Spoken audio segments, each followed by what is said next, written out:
All right. Welcome, everybody, to the Federal Benefits Hour. New thing brought to you here by the Federation of Federal Employee Benefit Advocates, FEBA for short.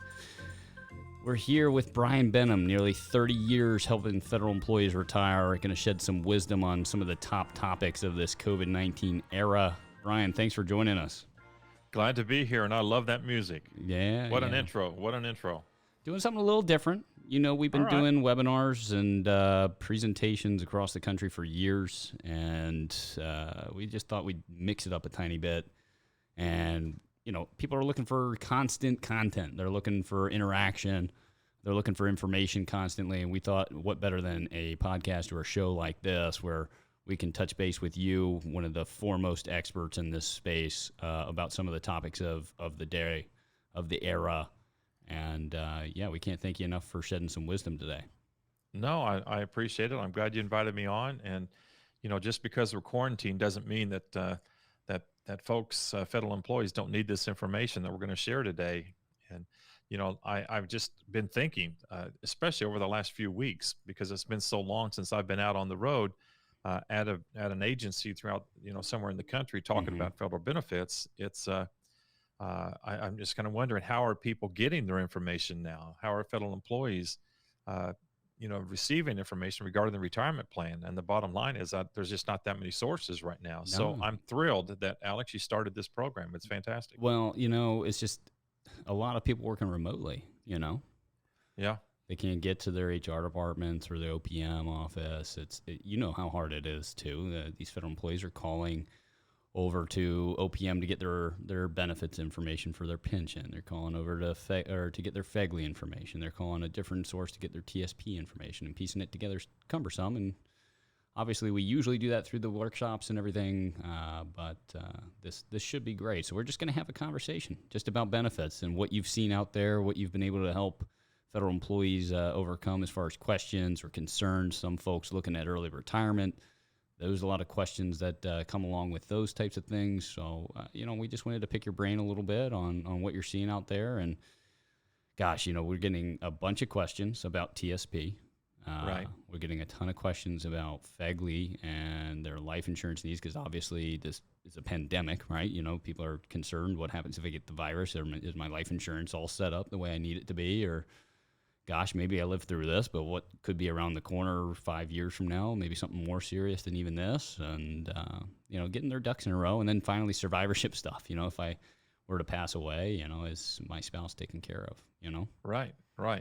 You know, I don't know if I mentioned this to you, but we had a nurse come in just about a week, 10 days ago that was 37 years old that ended up with a virus. And her phone calls to us were questions about her estate plan. I mean, she was in a panic-stricken mode, and we arranged with a local attorney to help get her estate plan in order. And you know, as great and rewarding as it was for us to be able to share that information with her and help get her straightened out, it was kind of dawned on us, you know, estate planning is not a reactionary thing. You need to be proactive on that. But we were able to help her in this situation, and that's, you know, this virus thing is just creating havoc in all different parts of the estate planning world. And unfortunately, we're dealing with the virus, but fortunately, people are starting to take notice and take a little bit more time to consider their thrift savings plan and their FEGLI life and their, like you said, survivorship options. What have you seen with regard to their TSP thus far? Like, what's happened since, I guess, the beginning of 2020? Well, you know, the start of the year, everybody was riding high, you know, just like out in the business world, you know, as early as February or late February, people were planning their vacations. They were planning their retirement. They're thinking about what's going to happen the next 20 years. Right. And then all of a sudden, everything changed. And now these same people, federal employees included, are wondering how they're going to make their next paycheck sometimes because of maybe a spouse lost their job or still isn't working. So the number one question, I think, always, and the virus didn't create this, but the number one question we get is about the TSP. What should I do? Where should I put my money? But typically, if I said what's the number one question or the number one problem, it's just mismanagement of the thrift savings plan, especially in a time of crisis like this. And so, you know, when we're talking to folks, we're thinking about um, or one of the things we see the most of, Alex, a lot of folks have called into our office and said, "Hey, I shoved everything into G," and Right. I know, Alex, have you heard that a lot I too? have, I have, yeah. That's been the number one question submitted on the FIBA website has been, I moved all my money from G. What's your advice as far as moving it back? What are the distribution options within the TSP? And that's kind of where the questions have been circulating. So it's good that you've seen the same type of thing. A lot of people coming in and saying they're moving to G. Right. Well, I'll tell you one thing real quick. I believe the last 12-month average of the G fund is 1.83%. Oof. And I don't know if you've noticed this yet, Alex, but I just checked this out just this morning that we're on track, or we're on pace right now in the G fund to pay 1.47% this year. Wow. That's about as low as it's ever been. I believe that was what that number was. But um, yeah, just a little over 1.4%, which is, I haven't looked lately, but one of the lowest in the history, I'm sure. So the idea of pushing everything into G, obviously you get that safety, which is a great thing. Sure. But are you going to miss the upside? And I know Right. just yesterday I did a little bit of math, and I was looking at what the S&P did yesterday. For example, S&P, we kind of relate to the C fund. And if you would have pulled everything out of C, for example, and thrown it into G, and now we're looking at a 1.4% pace for this year, it's going to take a while to get you anywhere. But if you would have missed just yesterday, for example, if you would have missed the uptake in the S&P just yesterday and had nothing in C fund, for example, Right. you would have potentially lost maybe 4% in the C fund, which would have taken you 2.5 or 3 years to make that up, in the G fund. So, Right. And uh, the C fund is mimicking that S&P, right? right, Yeah. right. Right. And I think most federal employees know that. And they also know that the S fund kind of mimics the Dow side. So, Right. another thing, we share a lot, Alex, and you've heard me train this before, but whenever you're thinking about risk factors, you've got the G, F, C, S, and I. That's your options, Right. basically five. Now, a lot of folks think, no, we've got about 10 or 12 because we've got an L income fund and L 20, 25 and 20, 30, 40, 50, 60. Yep. I threw in that 25 because that's kind of a new thing. But the idea that we have, or the federal employee has all these other options, folks, it's all just G, F, C, S, and I. The Right. L funds are just a combination of that. So you really only have five. But the S fund, which is riskier, generally speaking, than the C fund, in the last year was underperformed something that was a little bit less conservative on the C side. So that's a lot of things when we talk about managing risk. Typically, that's a term you hear in the private sector because with the TSP, it's more of a passively managed account. When you think about managing risk, you can actually tune that down to the federal employee, looking at how much should they have in the C fund versus the S fund.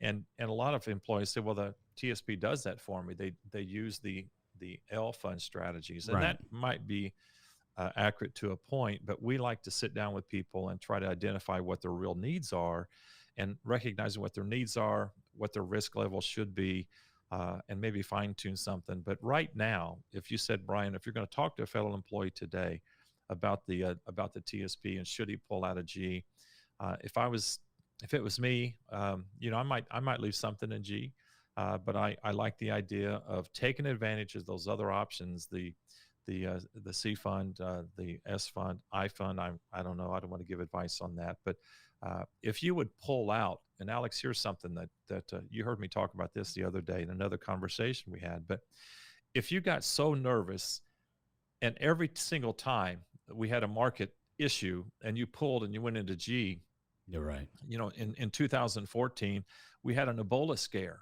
Mm-hmm. Now, I'm sure coronavirus is now much worse than that ever was. But a lot of people got worried about that. So they pulled into and they threw into G. And then the very next year, we had an interest rate crisis. Now, you may not even remember this, but we had an interest rate crisis. And then the very next year, 2016, here's a word that I'd hardly even heard of before, but we had the Brexit issue. Right. And the issues going on in Europe caused a hiccup in the market. But, that's three times. And here's the point I'm making. That's three times that we've experienced negative impacts in the market during the time of the longest positive market we've ever had in the history of the country. So you've got to recognize there's going to be some ups and downs and all arounds, Yeah. and probably not panic quite as much as a lot of federal employees have so far. I have seen some federal employees that were in the L fund to some degree, and Yeah. they shift out of it when stuff really hits the fan, when things are Mm-hmm. really going low. And but if you're in the L fund, like, wouldn't it be best to stay in it? If the market's going down, the L fund was built to based on your target retirement date, right? Like, isn't it built to? Exactly. Yeah, it's built to recover, right? Right. Right. It's already got it's already set up to try to manage what your risk level should be based on your age and your years to retirement. Right. And Alex, I'll tell you another question I get, and this is surprising to a lot of folks, a lot of fellow employees. But one of the questions I get when I'm out on the road is, what is the L fund? What are those numbers? Right. And as much as it's it's everyday talk for us, but a lot of fellow employees across the country will ask, I don't even know what those numbers mean. And that number followed by, or the L, and then the number following the L simply represents the year closest to the year you plan on retiring. Yeah. So it's not that complicated, but these funds are created with that in mind. So if I'm a 35-year-old, I might jump into the newest L fund, which is the 2060, Mm-hmm. because I've got a long time horizon. Now, the 2060 is going to be extremely risky. I think they're going about 99% stock right now in the Yeah. 2060. Extremely, extremely, I would say risky on that side. But you have that time to recover Sure. You're through young. events like this. Yeah. Now, the 2025, for example, or the 2030 are going to be much less risk, a little bit more invested in the G fund and some F. So that's how those work. They're just set up and established with a plan in mind, a target date, if you will. Mm-hmm. And you said it, Alex. That's what they're for. And I don't Shifting know out that of it if I is a was, bad idea. Yeah, you don't want to be yeah, shifting out of it. Like, right, right as right. stuff hits. And in March, we saw just an incredible collapse. Like, I mean, what do we drop? 30 something percent 30, yeah, within in like 40 40 days. 37% in 40 days. Jeez. Yeah, as a matter of fact, we had 24 of the best 25 trading days in the history of the stock market. Yeah.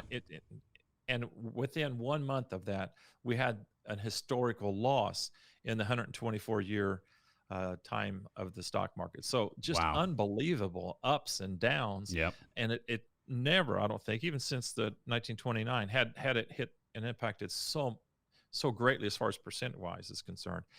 But then we've also started stepping up a little bit. If we get lucky enough, and I pray that they find a vaccine, and some of the, we have 120 different pharmaceutical companies now that are working on a solution. Somebody's going to get it. And I know this week we had some good news, Yeah. and that the uptick in the market. So, we all hope and pray that they get that quickly. We eliminate future deaths because of the virus. But for right now, we have to deal with it. And from the TSP question, probably not panic as much as a lot of folks do, and recognize that if you hold still, you'll probably be okay. But for I guess what a lot of people I feel like are worried about right now, as far as the federal employee world is concerned, is I am maybe a couple years out from retirement. This whole pandemic has put me in a place where, man, if somebody could tell me how I could retire right now, if there was a possibility, I'd be willing to entertain it more than I would have at the end of last year, at the end of 2019, Right. Yeah. And while they've taken some loss, maybe even for those that were planning to retire this year, that are even looking, is it even still possible? I mean, have you been giving any advice as to that? I mean, what does one do if they're in those two positions? Well, I know this sounds like a crazy way for me to answer it, but it kind of depends on which federal employee I'm talking to. Now, let me identify that. Okay. Because if it's a federal employee that I've already talked to, had a chance to work with, then honestly, this coronavirus situation hasn't impacted their plan to the degree of 99% of other federal employees. And why is that?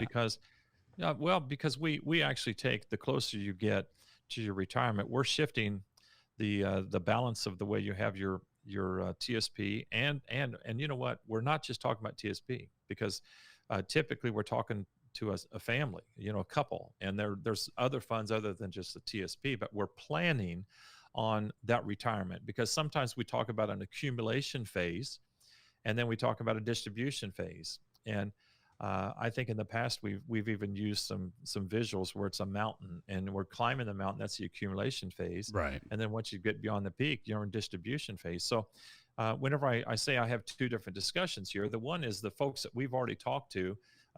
I pride myself in making sure all federal employees that I talk to understand the difference in accumulation and retirement, or accumulation and distribution, because it's so important that it's almost, you have to snap your fingers and change direction. Once you're ready to retire, we're going to focus on setting up retirement plans that are going to be there through thick or thin, rain or storm, and or through a storm, and a situation like we just went through. So I'm proud of what we do, and we've had just a few of our clients call in the last month or so asking, hey, really just more to be reminded that everything's okay. Right.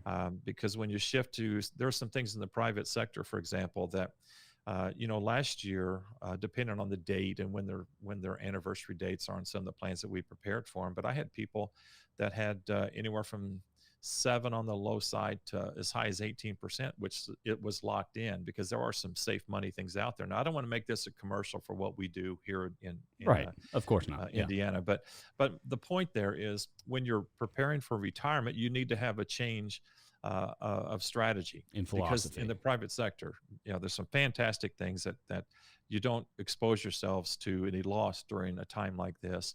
And then we also, in fairness, we have a balance where we still use the market to kind of hedge for the highs, but we also want to protect those lows. And that's where a whole nother phone discussion or webinar we could have someday, Alex, is talk about managed money, and how in the private sector, not like TSP, but in the private sector, where you have people that watch your money on a daily basis, and they're moving money into cash and in and out and various different things. And that's a whole nother discussion. But Sure. when you recognize there are some things in the private sector that can kind of protect the lows, and also in some situations, like I was earlier talking about, you're guaranteed there is no losses. There are some ways that you protect and plan for your retirement, so that no matter what happens, you always are going to be okay, and you're not going into what we call work-tirement. When you retire, I want you to go into retirement. And you've probably heard that term before. I have. But man, if you don't have a good plan, you're really not retiring. You're going into work-tirement, Right. because you've always got this problem. Like after Corona, you lose 37%, and now suddenly you feel like you don't have enough money, and you retired at the wrong time, so you go get a part-time job. Well, and a lot of folks out there don't realize the negative effects of big losses early in their retirement too, if they haven't set things up right. Like, I mean, if you're taking a huge hit early in your retirement years, that has a much more catastrophic effect when you're taking out assets every month, taking a check from your retirement asset account, than say taking a loss later in your retirement, right? It's like what do they call that? Sequence of returns, right? Sequence of returns, yeah. And just kind of think about this, and I kind of talking face to face with any federal employee that might be watching this. But Sure. During your accumulation phase, as you know, with that thrift savings plan, your plan is to always dump money in. There's not even a thought in most cases of taking any money out during your accumulation phase. So you're just putting money into that thing.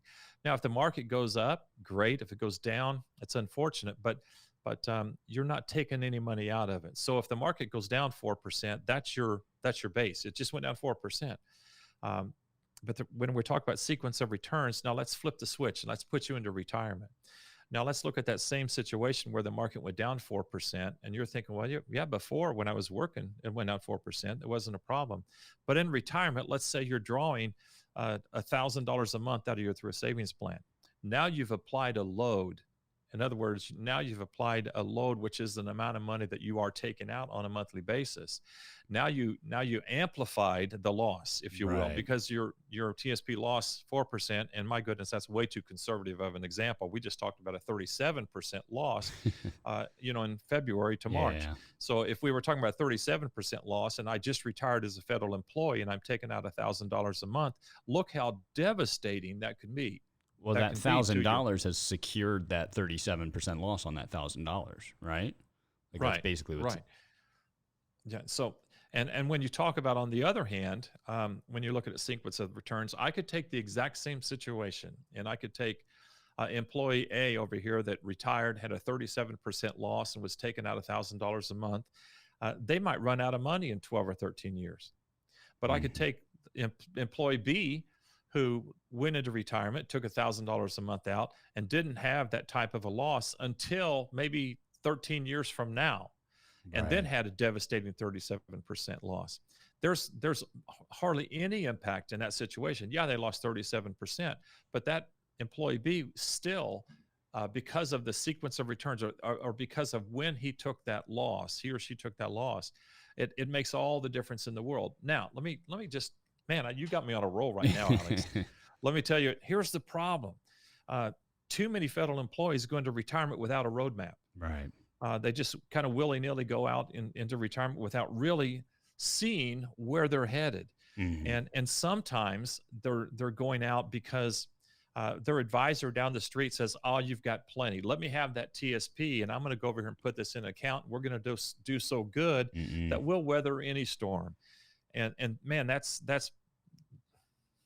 probably next to water cooler talk, and that's the advice a lot of federal employees get from other federal employees. Right. That's Right. probably some of the worst things that I see, and I always caution people there. Now, not that I'm trying to toot my horn or boast about what I know about the federal system, but maybe let me ask you all a question. And Alex, I'll ask you, and then I'll ask anybody watching this. Sure. When your advisor told you where to put your money, maybe not your TSP, but maybe that other money that you have, that money you've saved or inherited, when your advisor told you to put that money wherever they ultimately told you to put it there, before they did that, how much did they tell you your retirement annuity was going to be? Mm.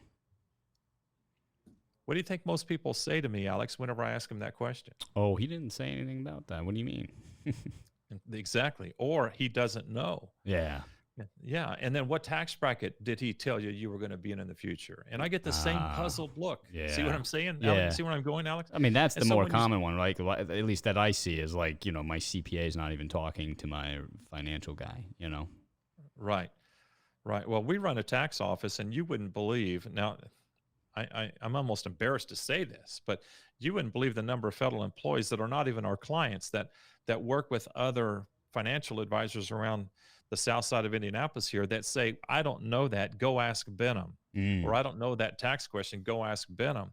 And I'm kind of thinking, how in the world can these other advisors be sending people to me asking these questions? They should know this because they have invested their money or given them guidance. But when I'm talking about a roadmap, that's why it's so important that you sit down and you circle yourself around somebody that understands federal benefits. And that may not be your normal financial guy down the street or the financial guy at the bank. Wonderful people, good organizations, but if they don't understand the federal system, how can they give you guidance? And Right. it's so important that you sit down with somebody that knows this stuff, that could actually illustrate it in some type of a benefit analysis. And that's one thing Alex, I've kind of chaired this for FEBA since we started FEBA years ago. Yeah. That should be something that we provide to any federal employee that needs it. Not needs it. Any federal employee that communicates with us, they Yeah. need it, and it's so important. So you have some idea about where Well, you're headed. you have so many federal employees that feel like they don't have enough assets to even talk to somebody, but they still have Mhm. questions. And the truth is, you get one chance to make this, or hopefully you'll make the right choice your first time around with your retirement, right? Like you'll talk to somebody. I mean, a lot of times, like you're claiming your Social Security, you're pretty much going to get one chance to claim that Social Security. When it comes to Mhm. your pension, I mean, I don't know. It's basically they have the one chance to pick their pension, right? Right. And then Right. as far as Yeah. It's distributing other assets and everything, it's just better to consult with somebody no matter how many assets you have, right? Yeah, and you know what, Alex? I would say that the majority of times, the great majority of times that we sit down with federal employees and they might give me a target date as to when they want to retire, Right. I wouldn't be surprised if it isn't over 80% the number of employees that I can actually show them once we get all the data, we look at Social Security and the best claiming age and what their annuity value is going to be in their TSP, and sometimes we throw their spouses if their spouse has some benefits, a pension Sure. or 401ks, we throw all of you that. They're surprised to find that they can retire earlier than they thought. Yeah. And from my perspective, that's probably the most rewarding part of our job. Number one, we want to help people retire. I love to do that. But it's even better whenever we can help somebody retire earlier than we thought. And I don't know if you heard me chuckling, because when you started down that, you're making that statement. Yeah. Not more than 30 minutes ago, I got an email from a fella, and he says he's anxious to meet with me because one of the things I said was how his wife could retire earlier than she thought. And he said, and then he paused, comma. Then he said, "Now I haven't told her that yet." So I thought it was kind of fun that I sat down with him and I did the retirement Like plan. it's a Christmas gift, you know? Yeah, birthday it's gift. great, and I can't wait for her to come into our office. Right. Yeah, to be able to tell them that they can do that. Well, I've seen a lot of guys that have come in planning to retire next year. They've got it all figured out. This federal employee comes in. He came in from one of your events or something like that. He calls over to the FEGLI line, or he talks to one of the FRCs around the country, federal retirement consultants, as you know, and has a set date in mind, has everything figured out. I'm going to do this with my TSB, going to have this with my FEGLI, and have this with my pension. This is going to be my my retirement as I've seen it. And then they sit down with one of the FRCs, and they'll talk through it, and they'll come to find out that you don't need to wait that year. You forgot all about this sick time you've got right here. And actually, I could show you how you could get the exact same retirement, take home exactly the same amount of income for the rest of your retirement, guaranteed for life, and retire today if you're ready. You don't have to wait till next year. Wow. Right. We've seen that a lot. Wow. We've seen that a lot. And we had a nice couple come in a month or so ago, and they were obviously distressed because they had lost some money in the market. They weren't clients of ours at this point, but we had tried to give them some guidance. And in their case, I said we were basically then where we were last May, and I was able to say, if this was May of 2019 instead of May of 2020. I still would be telling you, you're able to retire. You have to forget what we've gone through, but you still could have retired before you even met me. But now that you see this, and you're going to be able to weather this storm.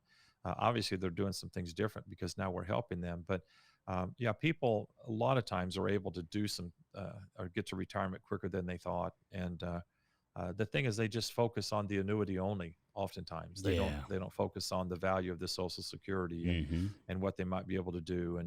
But Alex, that kind of brings me to another statement though. When you think about Social Security, and you touched on this, and I'm glad you did, because I know that you teach a lot of Social Security, Alex. Sure. But the Social Security is 1/3 of your retirement benefit as a federal employee. When we look historically at the federal retirement system, it always hasn't been FERS. It started out on a system that was based in 1920, and that was 15 years ahead of Social Security. So that system was never intended to participate in Social Security. And that was called the CSRS, the Civil Service Retirement System. And there's still about 5 or 6% of the 4 million or so federal employees are in that old CSRS system. Now, I mean this by, not with any disrespect, but a CSRS employee would clock in and clock out, and that was it. They would just build their time, their credible years of service, and they would retire with a fantastic annuity benefit, because the CSRS, since it didn't have Social Security, was paid a much higher benefit. Okay. But then, in in the early 80s, Social Security was already seeing that it was underfunded, and what are things that we could do? And I'm talking as if I'm Uncle Sam here. What are things we can do? Right. And so in 1983, they started talking about we've got to make all new federal employees sign up for Social Security. Yep. And it totally changed the system. But not only when they did that, did they force new federal employees to participate in Social Security, but they specifically said, with our new system, because they had to throw CSRS out the window, they had to start all over again. Yeah. With the new system, we must put more responsibility on the federal employee. And that is, number one, education, and number two, managing your thrift savings plan properly. And when we bring all three of those things together, federal employees, they have a fantastic retirement system. And Yeah. all the FERS out there, don't be fooled. A lot of FERS employees think that the CSR system was so much better. If you work for 30 years or so or more as a federal employee in the FERS system, your benefits just as good, because you get a good annuity, you get Social Security, and not only did you throw money in TSP, but you got a 5% match. So Yeah. what Not a to mention blessing if to you're have a maxing, great system if you're like sitting down and you're maximizing that Social Security benefit too, you that. know. And yeah, forgive me, I got on a rampage there, but yeah, the Social Security, you've got about 9 years of election, 62 through 70 or 8 years. And then when you couple that with your spouse, there's all types of different claiming strategies that could end up giving you a much more lifetime benefit, because Social Security was the one piece of that puzzle that you have by far the most different election options. Yeah. Now, why is that so important? And this is something we haven't even talked about yet. And my office is we're about 80% done with our tax practice this year. We've done well over 1,000 tax returns, and the only stragglers we have that we need to do before July 15th are the ones that usually are in the door April 1st, in a normal year. But when we talk about taxes, it's so important to recognize that Social Security piece, by claiming at the right time or the wrong time, could cause a $100,000 swing in overall value to you and your family, or $100,000 or more negative swing because of mistakes that are made. So, Yeah. when again, you know what, Alex, I'm going to come back to something I said a minute ago. It's get a roadmap. Federal employees out there, get a roadmap. Oh yeah. No doubt. Talk to somebody that can help you see that, because the analysis that we prepare, they identify all that, and they can show you, if you if you retired at 61, you're going to get this, or 62 this, or 63 this is what your values are going to be at retirement. But it also shows how that ending amount of money that we anticipate passes on to your family goes up or down because of the right or wrong decisions you make during your retirement decisions. And how do you know that if you don't sit down with somebody that can show that to you, that understands the federal system? Right. No, you won't know it. I No. mean, it's just that simple. It's a really, I mean, unless you're really super analytical and you're going to sit down and you're going to decipher every which way. And it's so confusing, because if your plan is to go, oh, I'm going to jump on the internet and I'm going to Google this and I'm going to Google that and I'm going to put this whole thing together, there's so much misinformation out there. And I've seen it myself as I've grown up with FEBA in this company. You know, there's just been so many questions asked that are outside the normal foundation of knowledge within the federal benefit structure, that you're kind of trying to figure out these outlying situations. And if you're just going to Google it, I've done it myself. I've looked on gone on the internet and typed up this and typed up that.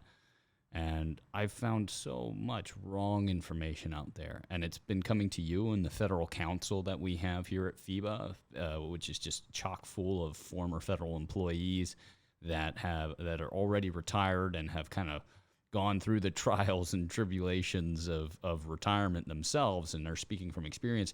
When I talk to you guys and you guys help our team internally here at FEBA, just uncover the situation and find the correct answer, it's a lot of times wrong from what I found on the internet, right? Like the internet is so far off base, and then you find out that the situation, that the solution that you guys had provided was correct, and that these online articles were totally unfounded. Right. And sometimes federal employees, that if you just simply don't ask the question in the right way, you're not going to get the answer that is appropriate. Right. And even stuff that we find out there that is wrong could be right in other situations. That's the problem that we run into. And we have in our office, we might have people come in, and I'm just thinking of Social Security for a second, but we'll have a couple, and I'm thinking of one in particular that just came in recently, and they came in assuming that they wouldn't draw Social Security until 67 or 70. Okay, now almost the majority of folks that are looking at this right now, their retirement age for Social Security is somewhere between 66 and 67, and that's at an age when you get what Social Security is deemed to be your full retirement amount, your FRA, and So these folks came in and in their situation, because they were kind of flushed with cash, they had other monies and various different pensions and things. In their case, believe it or not, it made sense for them to draw Social Security at 66 and 65, which was not what they expected. And so they were pretty excited about it because they didn't like the idea of waiting, deferring Social Security. But I Right. did tell them one thing. I said, do me a favor. Don't tell your neighbors when you're drawing Social Security. And they looked at me kind of puzzled. And I said, because your neighbors are going to be completely different than you. And a lot of times, if I didn't give that type of advice, they would go and start talking to their friends at the dinner table and say, well, yeah, you should draw Social Security at 65 and 66. And other people would assume that's the right thing to do. No, everybody is different. And that's why it's so important that you can't just look on the internet, because the internet doesn't know you. You Right. can't Google a YouTube app about what do I do with this, because they Oh, don't know you. it's based on It's so many recognizing, different factors. I mean, like right, 400 something plus different claiming combinations if you're you and a spouse, and gosh, if right. you've been divorced, even more. You know. There's changes all the rules. Right. So, and if you're a federal employee and you've gone through a divorce, hey, let's talk to you about your Social Security, because there's different things that you can do to maximize benefits there. And that's Yeah. perfect, perfect example, Alex, Oh because yeah. it changes the rules. It does. Everything's different. It does. And you know, anyway, so that's definitely been. I mean, one of the top requested things is when we're out on the road, and you're doing these presentations over the last few years, they are coming to you afterwards looking for this roadmap, essentially. Like the Hmm. first time Yeah. they're being able to sit down with somebody and put it all together. I can get slivers of information from different departments, right? I go to OPM, I can get a sliver on my pension projection, right? Hmm. And I go to get a little FEGLI report, or I go to TSP and I can get like my actual uh, investment history, what my actual performance has been doing thus far. Might even be able to get somebody on the line to talk to me about some of the distribution. But nowhere as a federal employee can you go, at least to my knowledge thus far, and I've been doing this a little while, just like obviously you've been doing it a lot longer than I. Maybe you can correct me here if I'm wrong, but there's no way for them to go to get it all put into one thing, and especially not somewhere where they can go and get it all put into one report with their spouse's situation as well, if they're married, Right. right? Right. Where would you go as a federal employee in the T or in the OPM system and have a proper Social Security analysis done? Um, that's where would you go? Well, TSP is a separate uh, website altogether. But no, you're right. That's what I've always prided ourselves on was the detailed reporting we tried to do on every. I don't want to just say federal employee for us, because we help other folks too, but for federal employees, getting you a clear roadmap, federal benefit analysis that's coupled with a good Social Security analysis, uh, and and I also will say this Mm, is though that there's all kinds of different hiccups that are along the way when you're thinking about your planning for retirement as a federal employee. But when you sit down, like when we sit down with people, we address what impacts you. There's a lot of noise out there, and you might start, try to get some information on the first supplement, and you ended up talking about, an enhanced benefit. There's all these different things that different paths you can go. Then you start being confused about what you're going to be eligible for. And we right. just try to focus on here's what's going to impact you. And our report focuses on this. Now, here's another thing, Alex, though. It helps us identify or helps you identify what you can do to maximize those benefits before. Mm, It wasn't that many years ago that I had a client call, and she was pretty excited because she said, Brian, I did it. I said, what'd you do? And she said, well, I'm turned in my paperwork. I'm going to retire. And I said, well, that's fantastic. And she said, Brian, you're not going to believe this, but not only am I going to retire, but they're going to hire me back as a private contractor. And I'm thinking, well, that's fantastic, because we hear about this going on oftentimes, around the country and that type of thing. And so we got excited about that. And she said, but before I actually turn in my paperwork, would you be willing to come in and talk to me and make sure that I'm doing the right thing? And I said, sure, I would. Well, come to find out, I go talk to her, and it dawns on me when we sit down that she was 61 and a half. Now think about this. She's 61 and a half, and she's eligible to retire. So that means she had to have at least 20 years of service, because at 60 and 20, that's one of the criteria to retire. So if you'll think about this a minute, at 61 and a half, she was eligible to retire. They were going to let her retire, and they're going to pay her a little bit extra money as a contractor to come back and work while she trained her replacement. The problem with that was we quickly identified that if she would have worked for 6 more months, she would have been 62 and been eligible for an enhanced benefit, a 10% raise for the rest of her life. So Wow. here's the problem. Yeah, it's crazy, Alex. I see this stuff all the time. But the enticement for her was not only was she going to be able to be a contractor, but she would get the FERS supplement. She was excited about that. Right. But my point to her was, big deal. You're going to get a little pittance of money for 6 months until age 62, because that's when the first supplement stops. At that point, the assumption is you turn on Social Security, which wouldn't have been appropriate for her. But by doing that and by retiring before 62, she would have lost a 10% raise on her annuity benefit for the rest of her life. And that's why, again, I think most federal employees, most would have maybe picked up on that, or hopefully most HRs would have picked up on that, but Right. not in this case. And the point there is just recognize that there are so many little things that can happen that are irreversible mistakes that can be made. And that's one that's not the first story I've seen regarding that same situation where No. somebody simply retired at the wrong time, just Can't by a possibly. few months. Yeah. Yeah. It's rampant. Absolutely. Yeah. Well, let's shift gears a little bit. All right. All right. FEGLI's been another big one. And Yeah, the sure. big question is like, what do I do with this FEGLI? Some people, obviously it's a benefit to love, right? Very cheap, good life insurance. But a lot of folks realizing as they're getting closer to retirement, what it's going to do. They've heard at the water cooler potentially that, the price is going to skyrocket as they get into those retirement years. What's the truth behind that? What do they need to know? Well, the truth is, I'm kind of looking at a note here. I thought I brought a note in for me whenever I knew you're going to pull me on today. Right. The FEGLI Basic, and since I've done so many presentations, in various different agencies all over the country, and also just been invited in to speak to union groups and federal employees off-site locations, various different things. We obviously get that question about FEGLI in every function I have the privilege of speaking at. And one of the things that I find is that, I'm not the first person these people have heard Sure. lots of times. And they'll say, yeah, but I was worried about coming to hear you because the last guy was talking about selling me life insurance. Oh, yeah. Yeah, you've probably heard that before. Definitely. But Alex, I know that one of the things that we pride ourselves on is we're education. We're there to try to make sure that you understand your benefits and help maximize those help. benefits. Yep.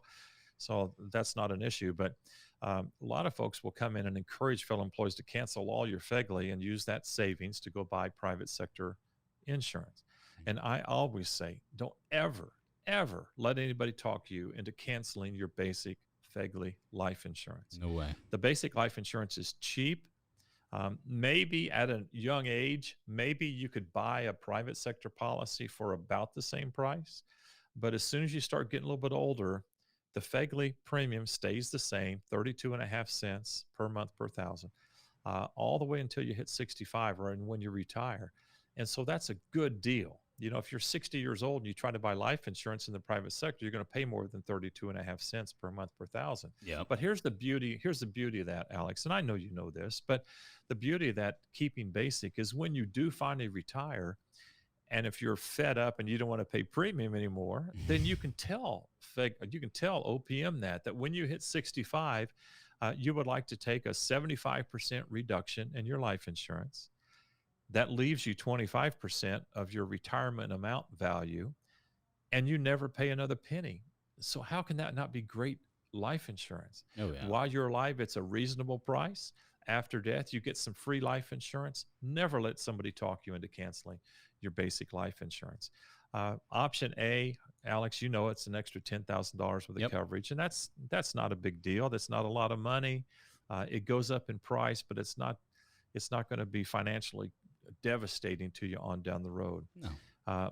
But B, here's the thing that happens with B. And I had a Marine the other day tell me that he ended up retiring from the Marine Corps. Then he went to work as in the federal system. And he said, they just told me where to sign, just like in the Marine Corps. So I signed here, here, and here. And he had signed for 5 times coverage of B.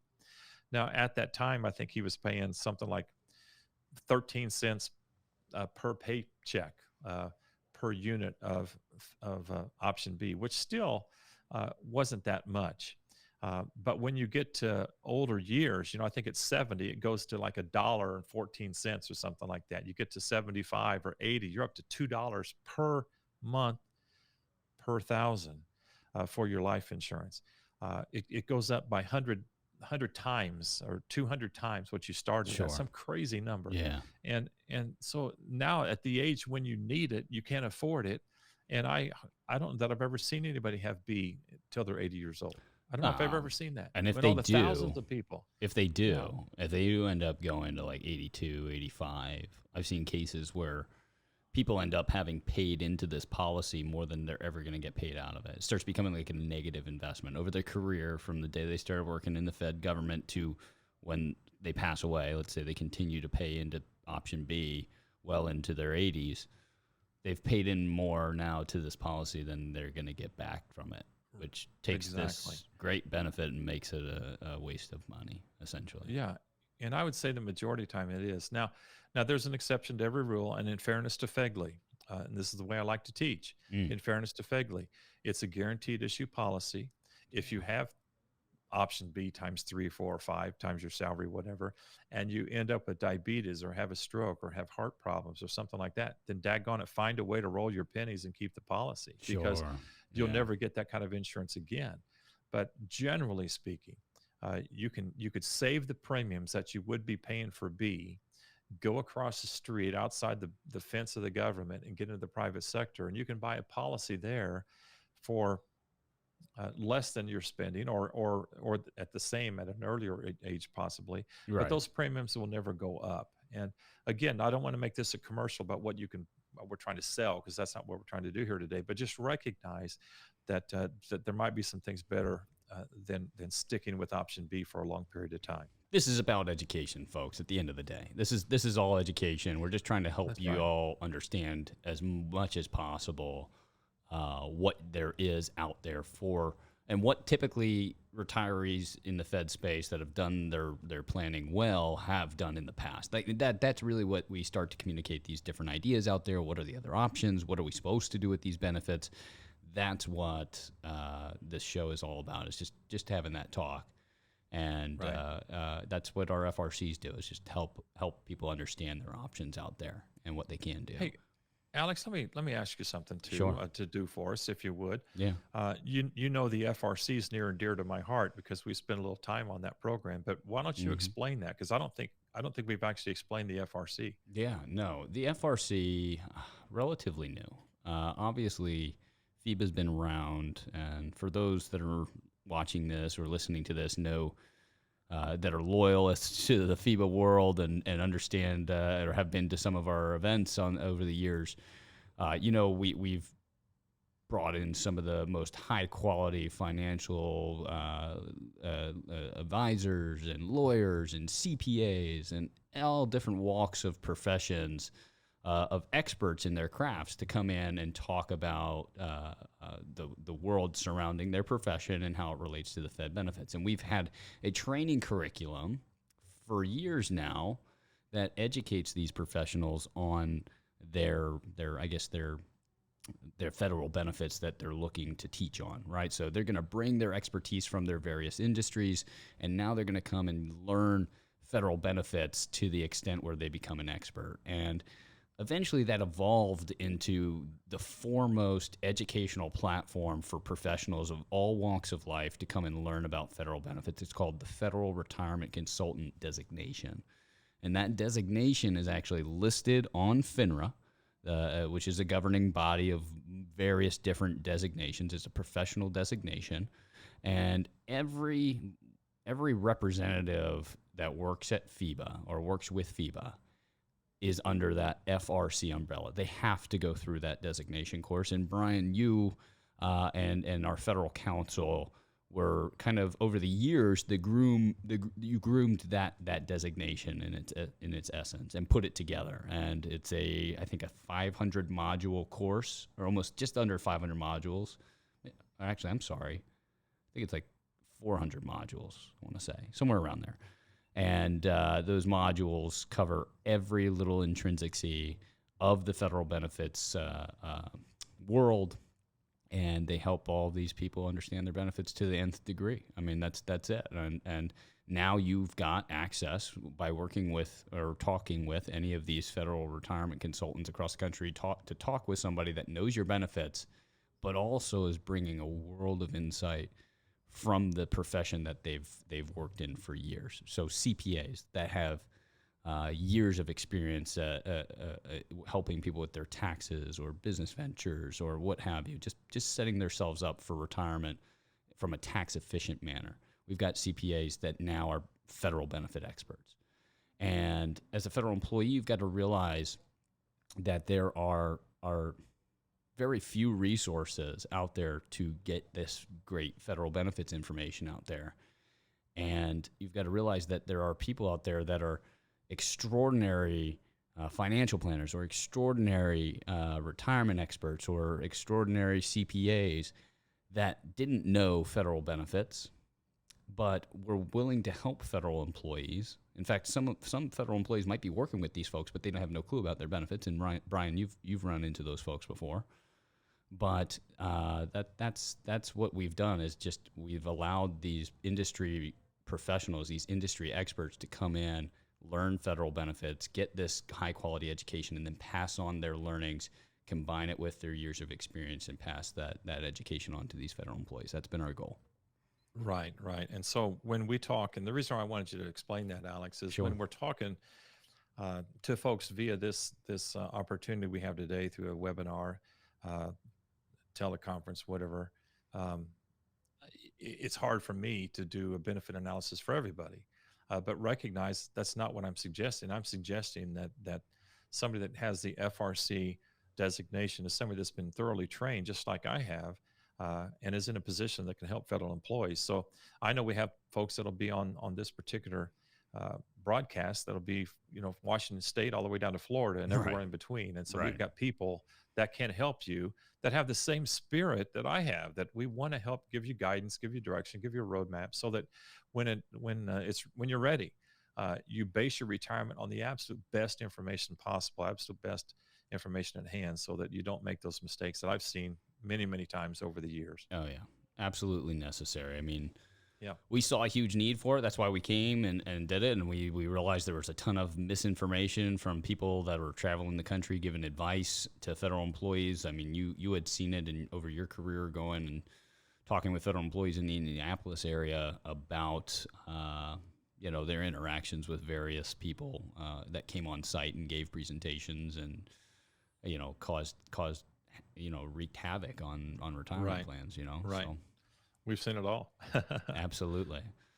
Well, listen, I think this is a great start to a great show that we'll continue to do for as long as this pandemic exists, and if not longer. If people are liking this, we encourage you to go ahead and fill out. There'll be a survey that pops up at the end of this. So if you've tuned in and you're wanting to watch, or you want to learn more, you want to get this roadmap, or you want to talk with an FRC, or even just have a phone call with one of the representatives, I encourage you to fill out the survey.